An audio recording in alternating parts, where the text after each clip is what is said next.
আল্লাহু আকবার, আল্লাহু আকবার।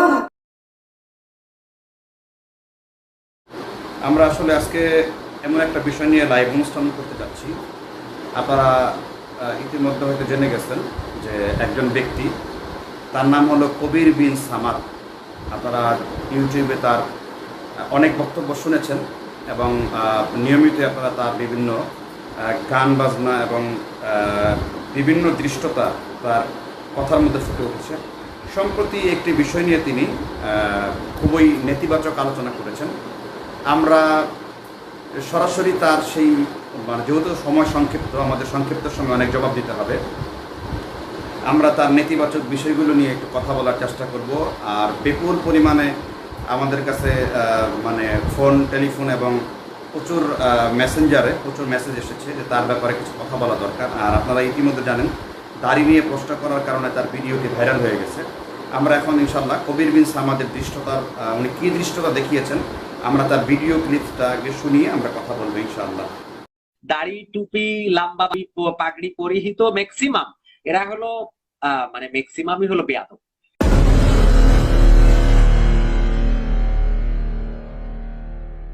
একজন ভাই লিখছেন, আপনার দাড়ি কই? ভাই, তোর যদি চোখ না থাকে তাহলে তো আমি দেখাইতে পারবো না আমার দাড়ি কই। তোর দাড়িটা তুই ঠিক মতো রাখ ভাই, তোর জন্য দোয়া রইল।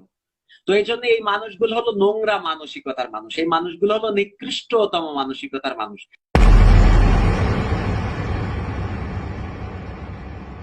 তো এই জন্য বিশেষ করে হুজুর যারা আছে, দাড়ি, টুপি, লম্বা পাঞ্জাবি, পাগড়ি পরিহিত ম্যাক্সিমাম এরা হলো ম্যাক্সিমামই হলো বেয়াদব।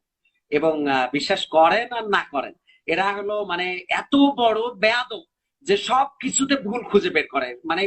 এত ভালো ভালো না, সব করার পরে বলবে যে এত ভালো ভালো না।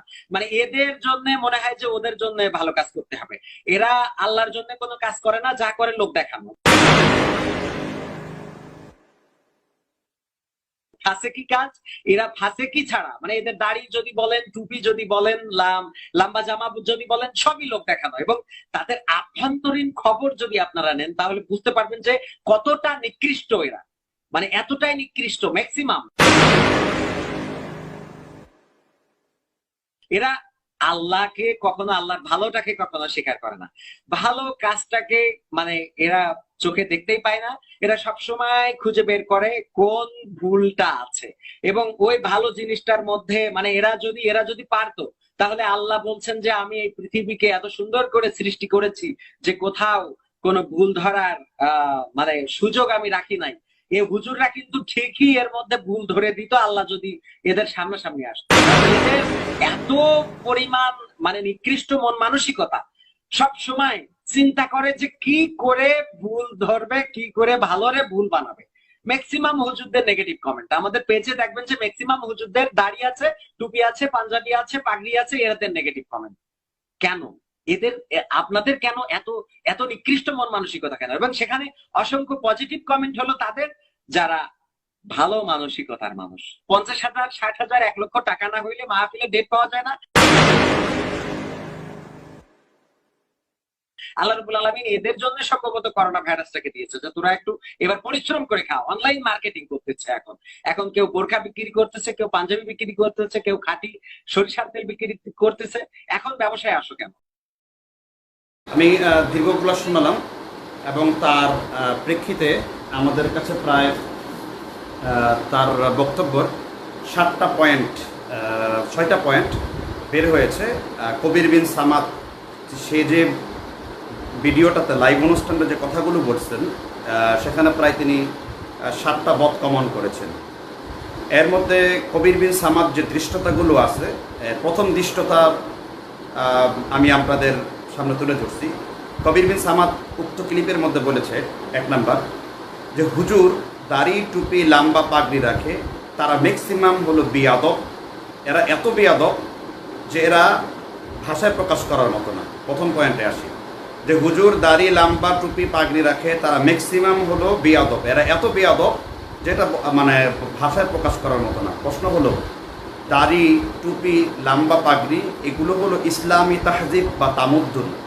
নবী সাল্লাল্লাহু আলাইহি ওয়াসাল্লাম, আম্মা আয়েশা রাদিয়াল্লাহু আনহা তিনি বর্ণনা করেছেন যে প্রত্যেক নবীগণের 10টি ফিতরাত রয়েছে। মানে নবীয় বৈশিষ্ট্য রয়েছে, সুন্নতে রসুল রয়েছে। দাড়ি লম্বা রাখা সমগ্র নবীদের সুন্নত ছিল। আর কেউ যদি আল্লাহর দ্বীনের আনিত কোনো একটি সুন্নাতকে নিয়ে ঠাট্টা করে, এটা ঈমান ভঙ্গের কারণ।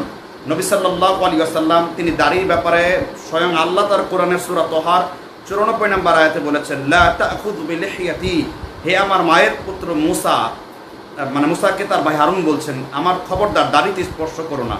আর তিনি বললেন দাড়ি টুপি লম্বা রাখে তারা ম্যাক্সিমাম হলো বিয়াদব।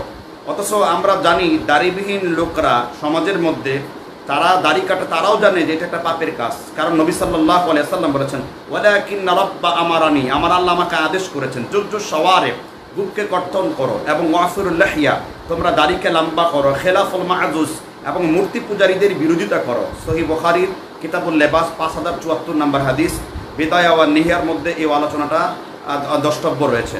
নবী সাল্লাল্লাহু আলাইহি ওয়াসাল্লাম দাড়ির ব্যাপারে এই কথাগুলো তিনি স্পষ্ট করে আমাদের কাছে তিনি ব্যক্ত করেছেন। তো এখন বিষয়টা হলো যে এগুলো ব্যক্ত করবার পরেও তিনি বলতেছেন যে দাড়ি টুপি লম্বা পাগড়ি যারা রাখে তারা ম্যাক্সিমাম বিয়াদব। একটা জাতি গোষ্ঠীকে কেন্দ্র করে হাজার হাজার লক্ষ লক্ষ আলেম, সমস্ত নবী আম্বিয়া আলাইহিস সালাম তাহলে কি বেয়াদবি করেছে? আমি প্রশ্ন করি, আল্লাহ রাসূল বেয়াদব ছিলেন? নাউযুবিল্লাহ। সাইয়েদানা আদম আলাইহিস সালাম থেকে শুরু করে লক্ষ লক্ষ নবী আম্বিয়া আলাইহিস সালাম প্রত্যেকের দাড়ি ছিল, সাহাবায়ে কেরাম রিদওয়ানুল্লাহ তাআলার দাড়ি ছিল, তাবেঈদের দাড়ি ছিল, তাবেঈনদের দাড়ি ছিল, তারা পাগড়ি পরতেন এবং ফেরেশতাদের নিদর্শন হলো পাগড়ি পরিধান করা।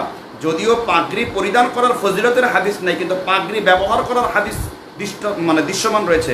নবী সাল্লাল্লাহু আলাইহি ওয়াসাল্লাম আমামা পরিধান করতেন। এগুলো ইসলামের তাহজিব বা সংস্কৃতি।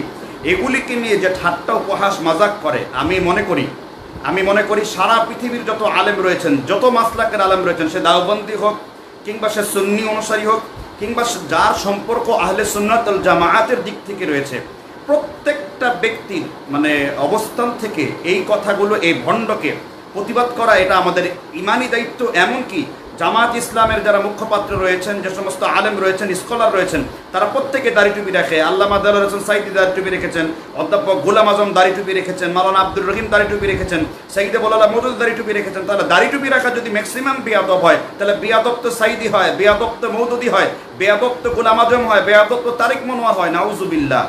এই ধরনের কথাবার্তাগুলো বেয়াদবির বহিঃপ্রকাশ নয় কি? আমি প্রথম একটি পয়েন্ট তাকে কথা ধরিয়ে দিলাম। এবার তার দ্বিতীয় তার আলোচনার পর্যালোচনা নিয়ে কথা বলবো। তিনি আলোচনায় এনেছেন 2 নম্বরে যে আলেমরা ফাসিকি এবং আলেমরা হয় পাপিষ্ট আর হুজুররা হলো নিকৃষ্ট। নাউযুবিল্লাহ। আমি কবির বিন সামাদ থেকে দেখবেন, সে প্রায় শয়তানের রূপ ধারণ করে, সে শয়তানের প্রতিকৃত ব্যবহার করে, সে মানুষকে এই কথাগুলো বলার দ্বারা নাস্তিকদের কথা বলার প্ল্যাটফর্ম তৈরি করে দিচ্ছে। আপনারা ভালো করে জানেন, যারা সংস্কৃতি ডিপার্টমেন্টের সাথে জড়িত রয়েছে তারা বেশিরভাগই হলো অ্যাথেস্টে বিশ্বাসী। সেই অ্যাথেস্টের খোরাক, আমার মনে হয় সে অ্যাথেস্টদের মোটা অঙ্কের টাকা খেয়ে, অ্যাথেস্টদের দালালি করে সে আজকে কি বলে এটাকে, আলেমদের বিরুদ্ধে নাঙ্গা সমালোচনায় সে মেতে এসেছে। কারণ সে বলেছে আলেমরা ফাসেক, হুজুররা নিকৃষ্ট। নাউযুবিল্লাহ। আর মহান আল্লাহর কথা আমি এই ভণ্ডকে তো স্মরণ করিয়া লাভ নেই, কারণ উলাইকা কাল আনআমি বাল হুম আদল, এর চরিত্র চতুষ্পদ জন্তুর চাইতে নিকৃষ্ট। সূরা আরাফের 179 নম্বর আয়াত। ওয়ালাকাদ যারানা লি জাহান্নামা কাসীরাম মিনাল জিন্নি লাহুম কুলুবুল লা ইয়াফকাহুনা বিহা ওয়া লাহুম আ'য়ুনুল লা ইউবসিরুনা বিহা। তাহলে আমি বলতে চাচ্ছি, যার চোখ আছে দেখতে পায় না, অন্তর আছে দেখতে পায় না, কান আছে শুনতে পায় না, বধির, এরকম বন্ধত্ব লোকদের জন্য আল্লাহ বলছেন উলাইকা কাল আনআমি বাল হুম আদল। সেই মহান আল্লাহর কথা আমি আপনাদেরকে স্মরণ করিয়ে দিচ্ছি যে আলেমরা নিকৃষ্ট হয় কিনা। একজন পথভ্রষ্টর কারণে তো গোটা আপনি হক সমস্ত আলেমদের এই কথা বলতে পারেন না। অথচ মহান আল্লাহ নিজে বলছেন, ইন্নামা ইয়াখশাল্লাহা মিন ইবাদিহিল উলামা, আমি আল্লাহকে সবথেকে বেশি ভয় করে যারা আলেম সমাজ তারা। মহান আল্লাহ বলছেন সূরা ইমরানের 18 নম্বর আয়াতের পরে, উলুল ইলমি দারাজাত, আমি আলেমদেরকে উচ্চ মর্যাদা দান করেছি। মহান আল্লাহর হাবিব সহিহ বুখারীর কিতাবুল ইলম হাদিস নাম্বার 159, মান ইউরিদিল্লাহু বিহি খায়রান ইউফাক্কিহু ফিদ্দীন ওয়া ইন্নামা আনা কাসিমুন আল্লাহু ইউতি। আল্লাহ যার কল্যাণ চান, আল্লাহ যার ভালাই চান, আল্লাহ যার মঙ্গল চান, কেবল তাকেই দিনের ব্যাপারে সুস্পষ্ট জ্ঞান দান করেন।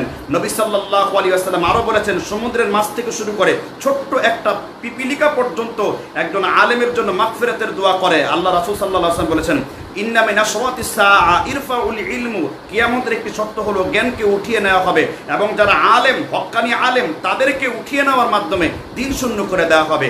আর যেই আলেমদের বদলতে আজকে তুমি গান গাইতে পারো, যে আলেমদের বদলতে আজকে সদর্পে বাংলার জমিনে চলতে পারো, ভারত, পাকিস্তান, বাংলাদেশ, ইংরেজ খেতা ব্রিটিশ আন্দোলনের সময় চট্টগ্রামের গ্রান্টাং রোড থেকে একেবারে সেই পাকিস্তান করাচি থেকে লাহোর থেকে ভারতের দিল্লি থেকে এমন কোনো গাছে ঝুলন্ত ছিল না যেখানে আলেমদের লাশ পাওয়া যায় নাই। আলেমদের রক্তের বদলতে আজকের এই স্বাধীনতা অর্জিত হয়েছে। আলেমদের রক্তের বদলে আজকে বাংলাদেশের মানুষের উপর আল্লাহ রহমত নাজিল হয়েছে। আলেমদের রক্তের বদলে হাজার হাজার মাদ্রাসা তৈরি হয়েছে।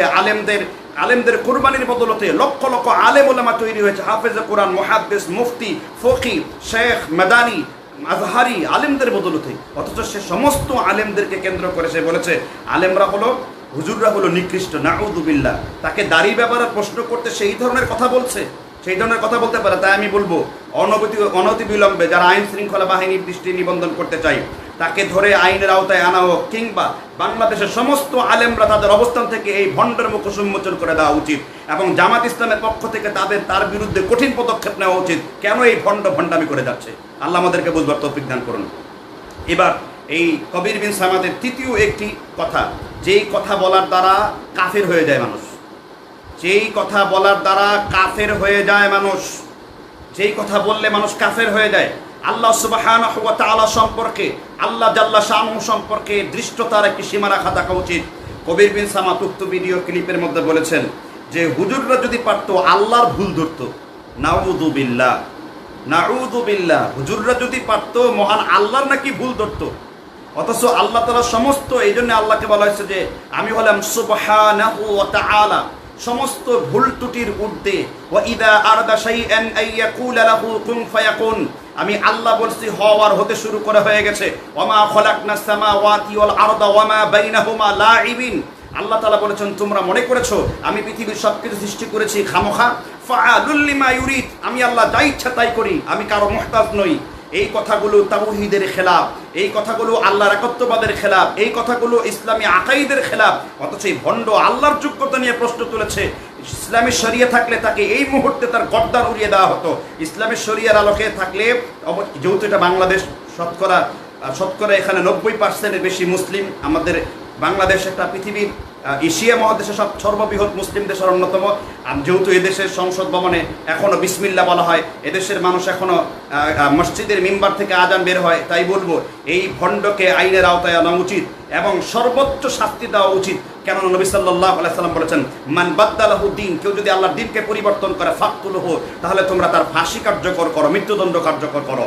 অথচ এই ভণ্ড সে বলে আল্লাহ রাব্বুল আলামিনের নাকি ভুল ধরতো আলেম ওলামারা।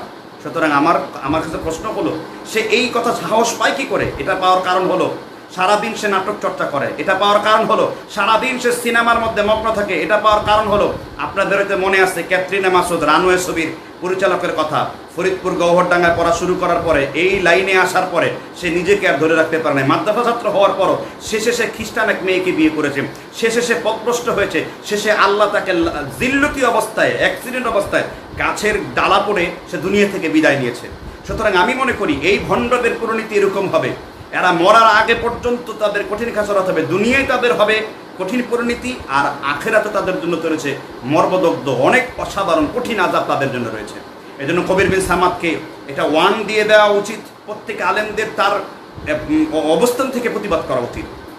এরপরে সে আরেকটা কুফরি শিরকি কথা বলেছে, আল্লাহ যদি সামনাসামনি আসতো তাহলে হুজুররা আল্লাহ ভুল ধরত।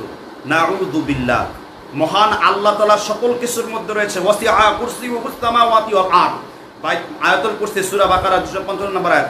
আসমান আর জমিন ব্যাপী সমস্ত কিছুই মহান আল্লাহ সুবহানাহু ওয়া তাআলার নখ দর্পণে রয়েছেন, মহান আল্লাহর ইলমের মধ্যে রয়েছেন, কুদরতানের মধ্যে রয়েছেন। আল্লাহ রয়েছে বাসারা, দেখা ক্ষমতা, মানে কানা আলাইকুম রকিবা, আল্লাহর রয়েছে প্রত্যেকটা সৃষ্টিকুলের প্রতি তীক্ষ্ণ দৃষ্টি। ইন্নাল্লাহা ইয়ানজুরু সুওয়ারিকুম, আল্লাহ কারো চেহারা দেখেন না। আল্লাহ উদউনি আস্তাজিব লাকুম, আমাকে ডাকো আমি তোমার ডাকা সাড়া দেব, এবং আমি তোমার ঘাড়ের রবের নিকটবর্তী রয়েছে। মহান আল্লাহ এখানে আসা মানে আল্লাহর যোগ্যতা নিয়ে প্রশ্ন। কবির বিন সামাদকে জিজ্ঞাসা করে মহান আল্লাহ আসবেন নাকি? নাউযু বিল্লাহ। এই সমস্ত কথাগুলো বলার দ্বারা কিন্তু মানুষ কুফরি হয়। আমি যদিও কাউকে কাফের বলে ফতোয়া দেই না, কিন্তু আল্লাহর কসম আমি একটি কথা বলি আপনাকে, যদি ইসলামিক কাজিউল কোদা থাকতো তাহলে তাকে কুফরির ট্যাগ লাগাতো, এবং সে ব্যক্তি এগুলো খাওয়ারেজদের আকীদা। খারিজিরাই আল্লাহকে নিয়ে তুচ্ছ-তাচ্ছিল্য করে, মুজাসসিমিয়ারাই আল্লাহকে নিয়ে তুচ্ছ-তাচ্ছিল্য করে, জাহমরা আল্লাহকে নিয়ে তুচ্ছ-তাচ্ছিল্য করে। এইরকমই এক ভণ্ড হলো এই কবির বিন সামাদ। সুতরাং আমি মনে করি এই ভণ্ডর উচিত শায়েস্তা হওয়া উচিত, এবং এর প্রতি কোনো মুসলমান যারা এখানে আমি দেখতে পাচ্ছি কিছু মুসলমান নামধারী কপট মুনাফিক কাজ্জাব, এরা এই ব্যক্তির পক্ষ নিয়ে এখানে গালিগালাজ লিখতেছে। আপনাদের মনে কি আল্লাহর ভয় এতটুকু নাই? আপনারা দল পূজায় এতটা অন্ধ হয়ে গেছেন যে একটা লোক শিরিক কুফরে ডেলিভারি দিচ্ছে, আলেম ওলামাদের কিনে তুচ্ছ-তাচ্ছিল্য করছে, আপনাদের লোকদেরকে পর্যন্ত ছাড় দিচ্ছে না, আর আপনারা তাদের পক্ষে ব্যক্তি পূজারী হচ্ছেন। আপনার লজ্জা করা উচিত। হিন্দুদের মূর্তি পূজারীর চাইতে বড় মূর্তি পূজারী আপনারা কি করে সমস্ত লোকদেরকে আপনারা কোথায় তার বিরুদ্ধে কথা বলবেন, তাকে সাবধান করবেন, কিন্তু তা না করে তার পক্ষ অবলম্বন করছেন। আপনাদের ইমানি দৃষ্টতা দেখে আমার লজ্জা পাচ্ছে। আপনাদের আসলে ইমানি দৃষ্টতা করবেনই বাবা কেন? কারণ দল পূজা তো মূর্তি পূজা ঠিক জঘন্যতম শিরক। আল্লাহ বুঝবার তৌফিক দান করুন। এরপরে সে বলছে হুজুরদের কারণে আল্লাহ করোনা ভাইরাস দিয়েছেন, নাউযু বিল্লাহ। তার অভিযোগ নাম্বার 6, কবির বিন সামাদ, হুজুরদের কারণে নাকি আল্লাহ তাআলা করোনা ভাইরাস দিয়েছেন। নাউযু বিল্লাহি মিন যালিক। হুজুরদের কারণে আল্লাহ করোনা ভাইরাস দিবেন কেন? মহামারী এটা সাহাবীদের যুগে, ওমর রাদিয়াল্লাহু তাআলার যুগে 18 হিজরিতে তমুসের মহামারী দেখা দিয়েছিল। সেখানে হাজার প্রায় 3000 সাহাবী মারা গেছেন। উবাইদ ইবনে জাররাহ মারা গেছেন রাদিয়াল্লাহু তাআলা আনহু, মুআয ইবনে জাবাল রাদিয়াল্লাহু তাআলা আনহু মারা গেছেন। নবী সাল্লাল্লাহু আলাইহি ওয়াসাল্লাম বলেছেন, ইন্না তাউন তাআলাতান নার, মহামারী চারদিক দিকে ছড়িয়ে পড়ে। মহান আল্লাহ সুবহানাহু ওয়া তাআলা দহরাল ফাসাদু ফিল বাররি ওয়াল বাহরি বিমা কাসাবাত আইদিন নাস। আপনারা বলতেছেন হুজুরদের কারণে করোনা ভাইরাস দিয়েছেন, আপনি খবর হয়তো জানেন না। এখনও অনেক মাদ্রাসার ছেলেরা হেফজখানায় পড়ে, তারা রাত্রির 3টার সময় উঠে তাহাজ্জুদে আল্লাহর কাছে কান্নাকাটি করে। এখনও বহু মাদ্রাসার মুহাদ্দিস রয়েছেন যারা এখনও মেয়েদেরকে দেখলে চোখ বিনম্র করে। আমাদের এমন বহু উস্তাদ রয়েছেন, তারা কখনো কবিরা গুনায় লিপ্ত হওয়ার চেষ্টা করে না। এরকম বহু উস্তাদ রয়েছেন, দিনের পর দিন বুখারী মুসলিম পড়াতে চুলদারি সাদা করে ফেলেছেন, তারা জীবনে কোনোদিন কোনো নাফরমানি করেন না। এমনও বহু আলেম ওলামা রয়েছেন যাদের দুয়া আল্লাহ সুবহানাহু, যাদের সম্পর্ক তাআল্লুক মা আল্লাহর সাথে সম্পৃক্ত রয়েছে। আর আপনি বলতেছেন হুজুরদের কারণে করোনা ভাইরাস এসেছে। করোনা ভাইরাস আপনাদের মতো পাপিষ্টদের কারণে রয়েছে, যারা ইসলামকে নিয়ে ঠাট্টা করে, যারা দাড়িকে আলগাভাবে লাগিয়ে নাটক উপস্থাপন করে জীবনটা নাটক বানায়, আপনাদের মতো ভণ্ডের কারণে করোনা ভাইরাস এসেছে। করোনা ভাইরাস এটা আল্লাহর গজব, করোনা ভাইরাস এটা আল্লাহর অভিশাপ। করোনা ভাইরাস কোনো আলেমদের কারণে আসেনি, বরং আলেমদের কারণে আল্লাহর পক্ষ থেকে রহমতের বাড়ি বেড়া নাজিল হয়েছে। তারপরে আমি সর্বশেষ খণ্ডন বলে চলে যাব। আপনি বলেছেন আলেমদেরকে দাওয়াত দিলে লক্ষ লক্ষ টাকা লাগে। হ্যাঁ, আপনার লজ্জা হওয়া উচিত। ইসলাম না বুঝে কথা বলবেন না। যখন বাইতুল মাল থাকবে তখন বাইতুল মাল থেকে আলেমদেরকে একটি ভাতা প্রদান করা হবে। তাছাড়া বক্তব্য দিয়ে, হাদিস শিখিয়ে, কোরআন পড়িয়ে, ইসলাম বুঝিয়ে হাদিয়া নেওয়াটা কোরআন হাদিস দ্বারা প্রমাণিত। হাজ্জাজ বিন ইউসুফের সময় সাহাবী আব্দুল্লাহ ইবনে উমরের উপস্থিতিতে হাদিস শিক্ষা দান করার জন্য আব্দুল্লাহ ইবনে উমরকে পুরস্কৃত করা হয়েছিল, এবং সেই যুগে সাহাবীদের যুগ থেকেই ওমর রাদিয়াল্লাহু তাআলা আনহু, ইমাম মালিক রাহিমাহুল্লাহ, ইমাম শাফি তার কিতাবুল উলুমের মধ্যে 13টি ফতোয়া দিয়েছেন। ওমর রাদিয়াল্লাহু তাআলা আনহু সাহাবীদের মধ্যে সবথেকে বড় আলেম। উবাই ইবনে কাব রাদিয়াল্লাহু তাআলা আনহুকে তিনি প্রায় 3000-এর বেশি দিরহাম দিয়ে পুরস্কৃত করেছিলেন। 3 নম্বর হলো নবী সাল্লাল্লাহু আলাইহি ওয়াসাল্লাম, তিনি নিজেও কোরআনের আয়াত দিয়ে বিনিময় গ্রহণ করেছেন। এক মহিলাকে কোরআনের আয়াতের বিনিময়ে মোহর নির্ধারণ করে তার বিয়ে দিয়েছেন। সাহাবী আবু সাঈদ খুদরি রাদিয়াল্লাহু তাআলা আনহু সহিহ বুখারীর কিতাবুত তিব চিকিৎসা অধ্যায়ে একটি সাপে কাটা রোগীকে সূরা ফাতিহা ঝাড়ফুঁক দিয়ে তিনি 32টি ছাগল নিয়েছিলেন, 30টি ছাগল নিয়েছিলেন। এছাড়া নবী সাল্লাল্লাহু আলাইহি ওয়াসাল্লামের সাহাবীগণ হাদিস শিক্ষা দান করে, কোরআন শিক্ষা দান করে, হাদিয়া তোহফা নেওয়া এটা নাজায়েজ, এটা এই পর্যন্ত কেউ বলে নাই। তবে সেটা হতে পারে কন্টাক্ট করে, এটা তাকওয়ার খেলাফ হতে পারে। কিন্তু ইসলামী শরিয়া বলবৎ থাকলে তার জন্য এই হুকুম আসবে। যেখানে শরিয়া বলবৎ নাই, মহান আল্লাহ রাব্বুল আলামিন সূরা বাকারার 174 নম্বর যে আয়াতটা বলেছেন, ওয়ালা তাশতারু বিআয়াতি সামানান কলিলা উলাইকা মা ইয়াকুলুনা ফি বুতুনিহিম ইল্লা আন-নার ওয়ালা ইউকাল্লিমুহুমুল্লাহু ইয়াওমাল কিয়ামা ওয়ালা ইউযাক্কিহিম।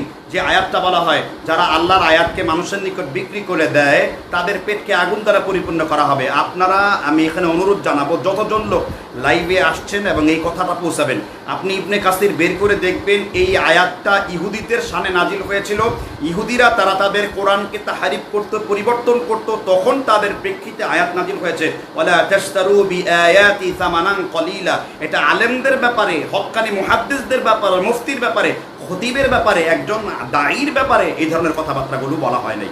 সুতরাং আমি মনে করি, আমি সর্বশেষ, আমি লম্বা করব না লাইভ অনুষ্ঠানটি, কারণ এখন লাইভ করার কথা ছিল না, কিন্তু আমি মনে করি এই ভণ্ডকে নিয়ে অনেক আগেও একটি ভিডিও বের করেছিলাম যে আমাদের সহি আকীদার অনেক আলেমদেরকে সে শিক্ষিত বেঈমান বলেছে, নাউযুবিল্লাহ। এই লোকের মধ্যে পুরাপুরি খারেজি রূপ বিশিষ্ট, আল খাওয়ারিজু কিলাবুন নার, খারেজিরা হলো জাহান্নামের কুকুর। আমি কোনো দলের সাথে তাকে সম্পৃক্ত করে কথা বলবো না। কেন আমি দলের সাথে সম্পৃক্ত করে কথা বলবো না? কারণ আমি যদি কথা বলিও ওই দলের লোকেরা বলবে যে এগুলো আমাদের দলের শিক্ষা না। আমি আপনাদের কাউকে এই কটু কথা বললাম না। শুধু আপনাদের কাছে একটি অনুরোধ, আপনাদের আলেমদের কাছে একটি অনুরোধ, মোহতারাম মিজানুর রহমান আজহারী সাহেবের কাছে একটি অনুরোধ, মাওলানা তারেক মনোহরের কাছে একটি অনুরোধ, আবুল কালাম আজাদ আল বাশারের কাছে একটি অনুরোধ, আপনারা যারা সিনিয়র পর্যায়ে রয়েছেন এই লোককে নিয়ে বুঝান। এই লোকের এই ধরনের ভণ্ডামি থেকে যদি তার মুখ বন্ধ না করতে পারেন, এই কথাগুলো বলার দ্বারা আসিফ ইকবালের, নাস্তিক আসিফের দরজা খুলে দেওয়া হয়েছে। এই কথাগুলো বলার দ্বারা তসলিমা নাসরিন রসদ যোগানো হয়েছে। এই কথাগুলো বলার দ্বারা যা স্টিফেন হকিংয়ের যারা অনুসারী রয়েছে তাদের রসদ যোগানো হয়েছে। এই কথাগুলো বলার দ্বারা কখনোই কোনো মানুষের, কখনোই কোনো ভালো মানুষের এটা কথা হতে পারে না। মহান আল্লাহ তাআলা এই কবির বিন সামাদের মতো এই জোকার, এই খল অভিনেতা এবং শয়তানের জটাধারী অভিনয় করে, এই শয়তানের প্রায় সময় দেখবেন শয়তানের সুরত ধারণ করেন, শয়তানের সুরত অবলম্বনকারী এই ইবলিস শায়াতিনকে আল্লাহ তাআলা হেদায়েত দান করুন। এবং বাংলার জমিনে যেইখান থেকে থাকবেন না কেন, প্রতিটি মসজিদের মিম্বার থেকে এই ভণ্ডর বিরুদ্ধে আপনারা তাদের অবস্থান করবেন। মহান আল্লাহ তাআলা আমাদেরকে এই ধরনের ভণ্ডর ব্যক্তিদের কাছ থেকে আল্লাহ তাআলা আমাদেরকে, এক ভাই লিখছেন কবির বিন সামাদ তিনি নিজেকে শয়তান দাবি করেছেন, কারণ তা করবেই তো। কুল্লু শাইইন ইয়ারজি ইলাল আসলি, আরবিতে একটা প্রবাদ আছে, প্রত্যেক জিনিস তার মূলের দিকে ফিরে যাবে।